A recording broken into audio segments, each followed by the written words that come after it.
boss gave me one rule as a 911 dispatcher. If a call comes from the old house on the county line, you let it ring. Last night I answered. I've been a 911 dispatcher for 12 years, the last 7 on the graveyard shift. You think you've heard it all after that long. The drunks, the domestics, the panicked fumbling for words after a car crash. It all becomes a kind of white noise, a rhythm of human misery you learn to navigate without letting it touch you. You have to. It's the only way to stay sane. My district is a sprawling, sleepy county that dies after 10 p.m. It's mostly soccer moms and retirees.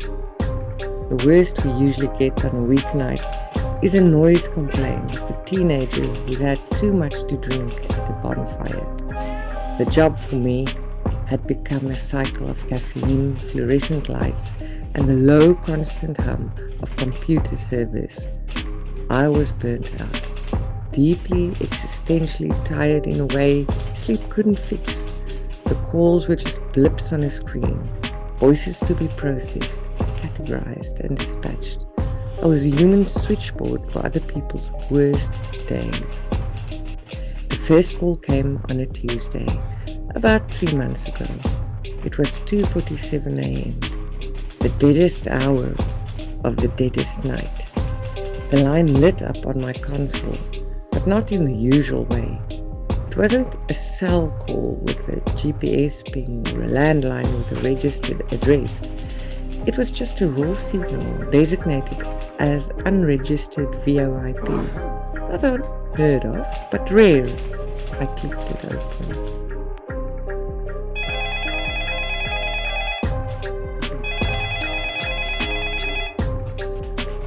"911, what is your emergency?"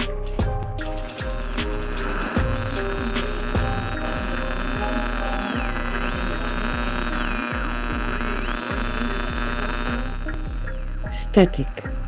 A thick, wet sound, like listening to the radio underwater. It crackled and popped, and underneath it, you could just barely make out a sound, a whisper. "Hello? Can you hear me?" It was a child's voice. A boy, I thought. Maybe 7 or 8. He sounded like he was trying to talk without moving his lips. "This is 911. I repeated, my voice a little louder, a little clearer. "I can barely hear you. What is your emergency?" The static swelled, almost swallowing his voice whole. "He's back. The man in the mask. He's back." A chill, cold and sharp, went down my spine. It was a professional chill, the one that tells you this is real. This isn't a prank. "Okay, son, where are you? I need an address." "Hurting mommy," the whisper came again, breaking with a sob. The static sounded like a swarm of angry insects now. "Daddy's asleep on the floor. He won't wake up." "Son, I need you to tell me where you are. I can't send help if I don't know where you are." My fingers were flying across the keyboard, trying to get a trace, but the system was kicking back errors. No location data. No subscriber info. Nothing. "The old house," he whispered, his voice fading. "At the end of the road. Please." Then the line went dead. Not a click. Not a hang-up. It just ceased to exist. One moment it was there, a line of static and terror, and the next it was just a dead channel. Even without an address, the old house at the end of the road was enough. Out on the western edge of the county, there's a long, unpaved road that just sort of peters out into the woods, and at the end of it, there's one house, a big, derelict Victorian thing that's been empty for as long as anyone can remember. It was a local legend, the kind of place kids dared each other to spend a night in. I dispatched a patrol car. My senior officer, a guy who's been on the force since before I was born, came back over the radio about 15 minutes later. His voice was flat, laced with a kind of annoyance reserved for rookies and time wasters. Dispatch car 12 here. The property secure. No signs of forced entry. Place is boarded up tighter than a drum. There's nobody here. Hasn't been for 50 years by the looks of it. 10-4, car 12, I said, my own voice betraying none of my confusion. Are you sure? The caller was a child. He said his family was being attacked.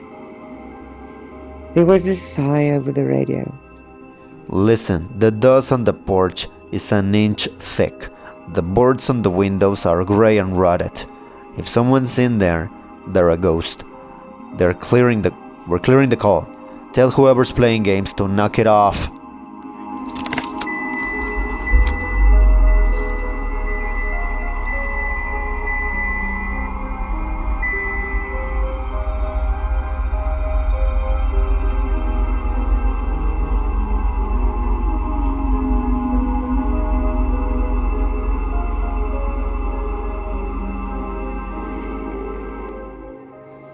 I logged it as unfounded and tried to put it out of my mind. A prank, a sophisticated one maybe, using some kind of voice changer and a VoIP spoofer. Kids these days. I was too tired to care.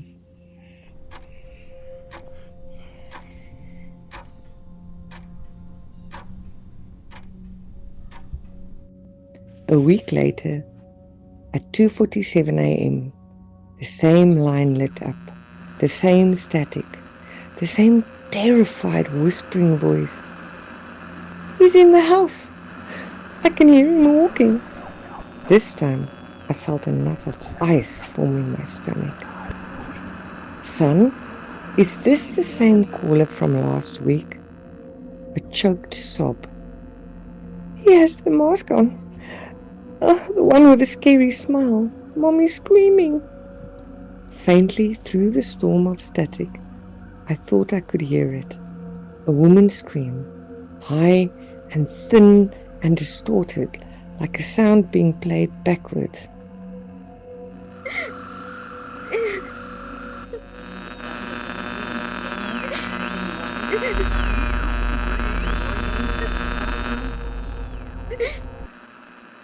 I'm sending help, I said, my voice tight. Stay on the line with me. Can you hide? In the closet, he whispered. He's coming up the stairs. I can hear his feet. The line went dead. I dispatched 2 cars this time. I told them it was a repeat call, possibly a hostage situation. I didn't want them to be complacent. They took it seriously. They set up a perimeter. They used a bullhorn. They broke down the front door. The result was the same. An empty house. Thick, undisturbed layers of dust on every surface. Rotted floorboards. Peeling wallpaper. The smell of decay and forgotten things. No footprints. No child. No man in a mask. No sign that a human being had set foot in that house in decades. My supervisor pulled me inside the next morning. He's a large, patient man who's had the weary look of someone who's seen it all twice. He told me to drop it. It's a glitch, he said, not meeting my eye. Some kind of cross chatter from another jurisdiction, or a recurring electronic echo. Don't waste county resources on it. If that call's comes in again, log it and move on, he said, not meeting my eye. But I couldn't. The boy's voice, it was too real. The terror in it was primal. You can't fake that. Not even the best actor in the world can fake the sound of a child who thinks his mother is being murdered in the next room. The calls kept coming. Every Tuesday, like clockwork, 2:47 a.m. Each call was a slightly different piece of the same horrible puzzle.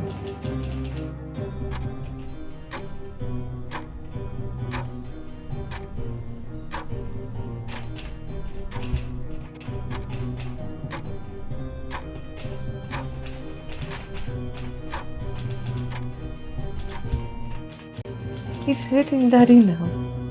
There's so much red. Mommy, stop screaming. He's looking for me. I can hear him opening doors. Every time I sent a car, every time the result was the same. The cops got angrier.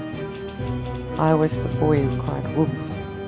My supervisor gave me a formal warning. My colleagues started looking at me funny, whispering when I walked by. They thought I was cracking up. Maybe I was. I started losing sleep. On my nights off, I'd find myself staring at the clock, my heart pounding as 2:47 a.m. approached. The silence was somehow worse than the calls. I became obsessed. During the day, instead of sleeping, I went to the county records office. I needed to know who owned that house. The paper trail was a mess. It has been sold and resold, owned by banks and holding companies. But I kept digging backwards, through dusty ledgers and brittle property deeds. Finally I found it. The last family to actually live there. A deed from 1968. A nice, happy family with a mom, a dad, and 2 kids, a boy and a girl. That wasn't enough. I started spending my days in the library's basement, scrolling through decades of local newspapers on a squeaky, ancient microfiche reader. The stale, papery smell of the archives filled my lungs. I was looking for anything related to the house, to that family. For weeks, I found nothing. Just property tax notices and school honor rolls. And then I found it. An article from a cold, late autumn day in 1975. The headline was stark. Local family slain in apparent home invasion. My blood ran cold. I zoomed in, my hands trembling as I adjusted the focus knob. The picture was grainy, black and white. It was the house. The same steep gables, the same wide porch. Police cars were parked haphazardly on the overgrown lawn. I read the article, my heart hammering against my ribs. A husband, a wife, and their 10-year-old daughter found dead in their home.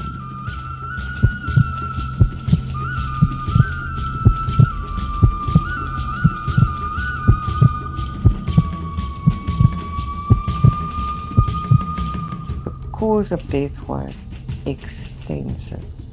The article was vague, using phrases like brutal force trauma. The police report mentioned a possible intruder, a figure a neighbor had seen fleeing into the woods, described only as a tall man wearing some kind of pale, expressionless mask. But the last paragraph was what made me stop breathing. The family's 8-year-old son, it read, remains missing. Police found evidence he was hiding in an upstairs closet during the attack, but the boy has not been found. A statewide search is underway. Authorities have not ruled out the possibility that he was abducted by the assailant. The crime was never solved. The masked man was never found. The little boy was never seen again. I sat back in my chair, the library basement suddenly feeling like a tomb. The static, the whispers, the closet, the man in the mask. It wasn't the prank. It wasn't a glitch. Was I listening to a ghost? The next day at work, I felt broken. I walked into the dispatch center like a zombie. The hum of the service sounded like a funeral dirge. I couldn't keep it in anymore. I had to tell someone. I grabbed my supervisor and one of the oldest dispatchers, a woman who'd been there for 30 years, and I dragged them into the break room. I laid it all out. The calls, the timing, the empty house, the microfiche article. I showed them the copy I printed out, a grainy picture of the house, a headline. I expected them to think I was insane. I expected them to tell me to take a leave of absence. They didn't.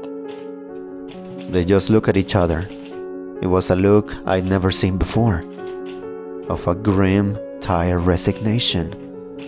My supervisor sighed, a heavy, rattling sound, and rubbed his temples. The older dispatcher, she just stared at the article, her face pale. So it started again, she said, her voice barely a whisper. What do you mean, started again? I asked, my voice shaking.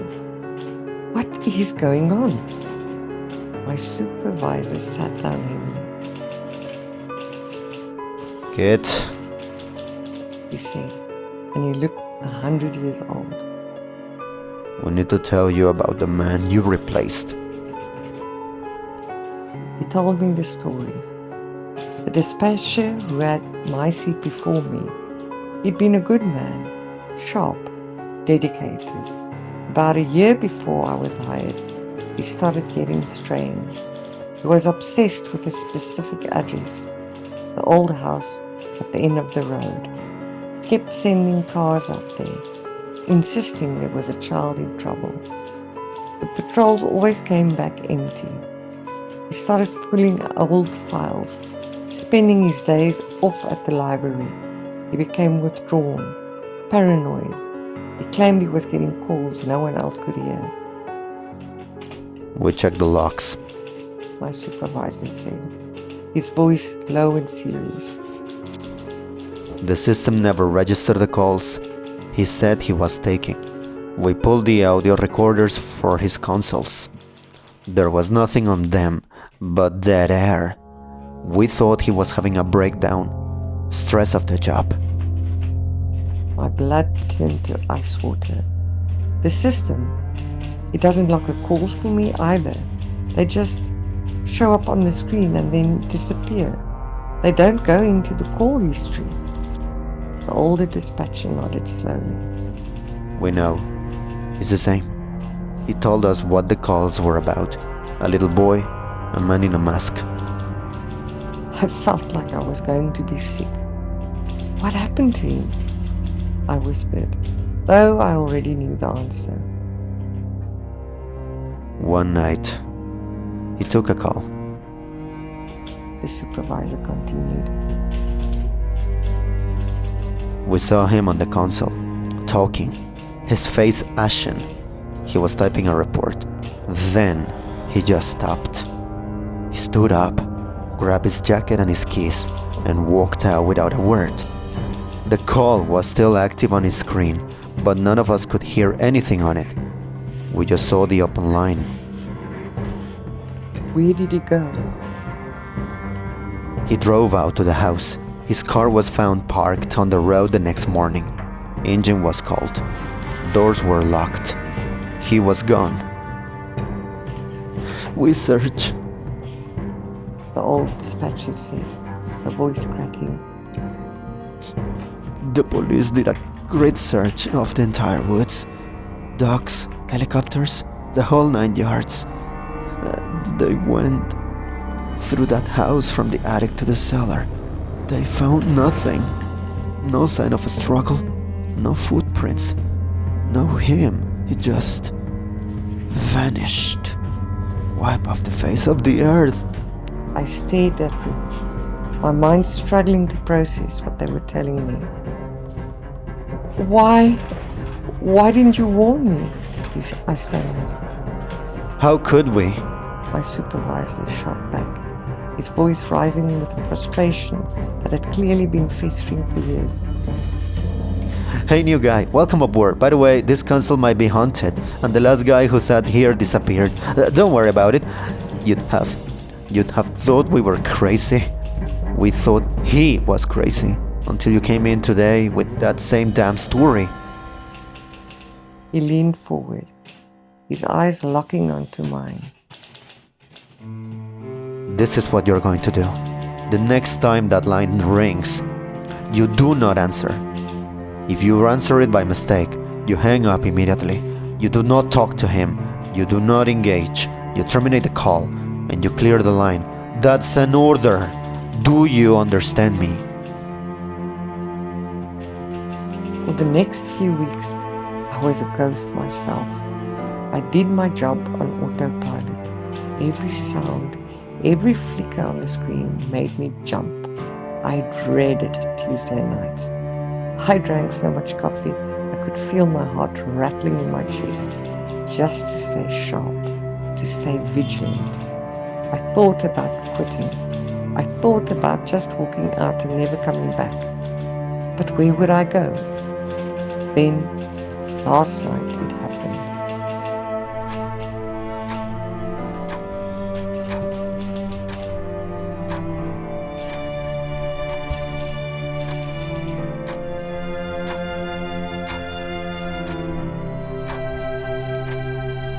It was 2:45 a.m. I was staring at the clock, my knuckles white from gripping the edge of my desk.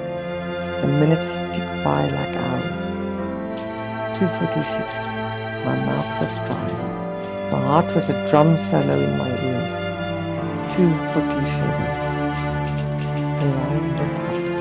The unregistered VIP.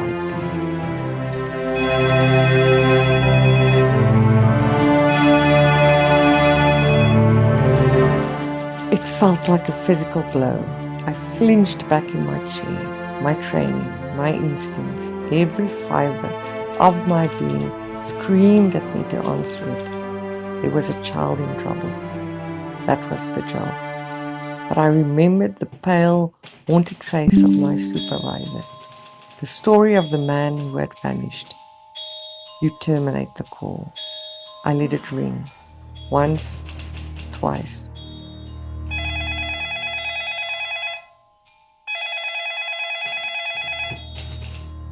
Flashing light on the console seemed to sear my retinas.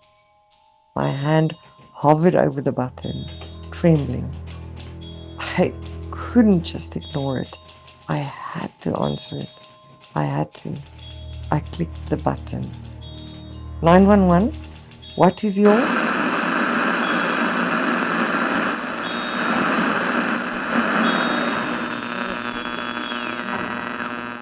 The static was a roar, louder than it had ever been. It was a physical presence in my ear, a wall of noise, and through it, the boy's voice came, not whispering this time, but screaming.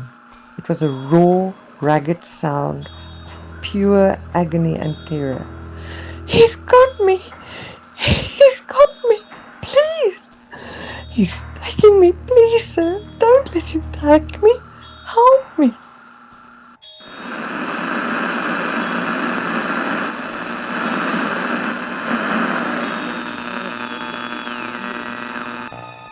The sound ripped through my professional detachment and tore right into my soul. This was it. The climax. The moment the boy was taken, replaying for all eternity. My hand flew to the keyboard to dispatch a car. Purely reflexive action, born of years of training. But I stopped. My fingers froze over the keys. He's gone. This already happened. It's not real. The boy was sobbing now. Please, you promised. You said you'd send help. Don't leave me. I felt tears welling up in my eyes. I was a 911 dispatcher. My job was to send help, and I was going to sit here and listen to a child be abducted or murdered and do nothing?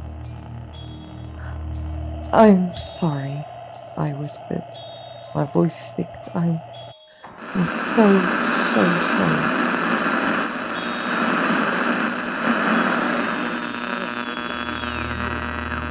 I reached for the terminate button on my screen.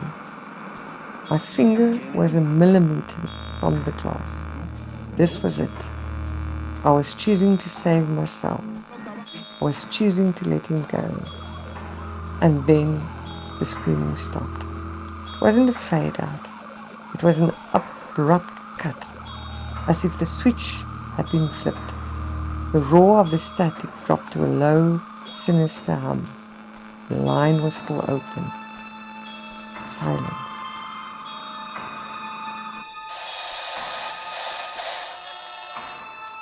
My heart was in my throat. Did I do it? Then a new sound came through the headset. It wasn't the boy.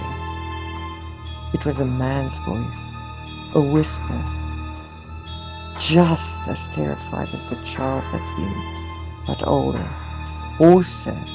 It was distorted by the same underwater static, the same swarm of electronic insects. It was a voice trying to push its way through an impossible distance, through time itself. And it was a voice I felt deep in my bones. I should have recognized from an old star photo in the hallway.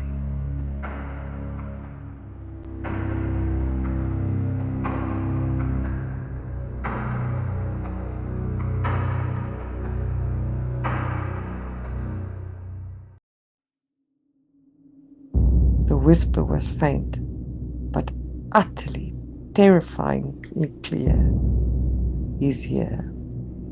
I froze, my finger hovering over the screen. The voice was ragged, desperate, broken. He sees you through the line. He is looking right at you. A cold dread, so absolute and profound it felt like death itself, washed over me. I slowly, involuntarily, looked up from my console, across the darkened dispatch center, towards the plate glass windows that looked out into the night. There was nothing there but the reflection of my own terrified face in the glass, my skin pale in the glow of the monitors. The whispering in my ear continued, a final chilling plea from a place beyond hope. Please, get me out of here.